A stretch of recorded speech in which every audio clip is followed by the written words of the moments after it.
আমার phone call বেজে উঠল। জান্নাত ফোন করেছে। তাহলে তুমি সিরাজগঞ্জ এসেই গেলে? তুমি কিভাবে জানলে? এখন থেকে তোমার প্রতিটি কদমই আমি দেখতে পাবো। মানে কিভাবে? সেটা তুমি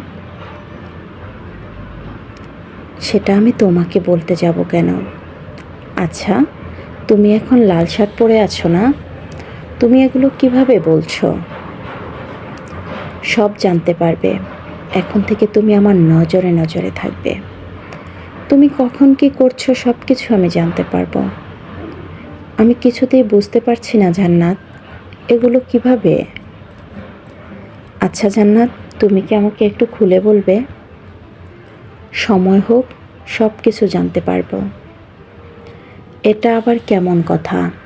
আমার সাথে লুকোচুরি খেলছো? যা মনে করবে তাই। তোমার জন্য এত কষ্ট করে আমি সিরাজগঞ্জ আসলাম, আর তুমি উফ, এত কথা বলো না তো। এখন ফোন রাখলাম, পরে কথা হবে। বাই। এটা বলে জান্নাত ফোনটা রেখে দিল। আমি তো বিছানার উপর বসে গেলাম।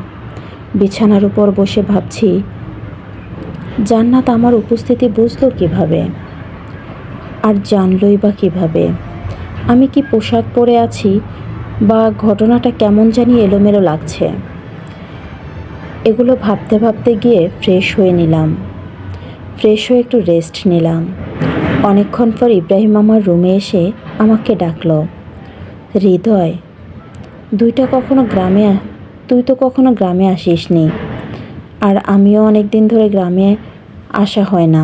চল, বাইরে থেকে একটু ঘুরে আসি। আচ্ছা, ঠিক আছে, চল। আমি আর ইব্রাহিম বাড়ি থেকে বের হয়ে যাব।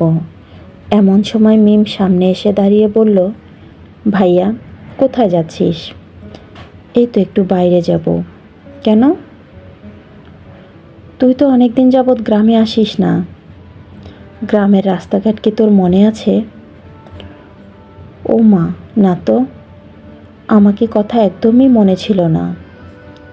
আচ্ছা, যাওয়ার সময় সুজনকে সাথে নিয়ে যাস। আচ্ছা, ঠিক আছে। সুজন ইব্রাহিমের বড় চাচার ছেলে, কিন্তু বয়সে আমাদের ছোট। সুজনকে নিয়ে গ্রামে ঘুরছি। সত্যি, গ্রামের দৃশ্য অনেক সুন্দর।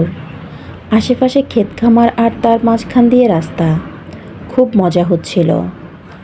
চারপাশ দিয়ে পাখির কিচিরমিচির শব্দ। সত্যি, শহরের সাথে গ্রামের কখনো তুলনা হয় না। ঘুরতে ঘুরতে হঠাৎ জান্নাত একটা SMS আসলো আমার ফোনে। পরবর্তী পার্ট খুব শীঘ্রই আসছে। আজকের পার্টটি কেমন লাগলো কমেন্ট করে জানাবেন অবশ্যই।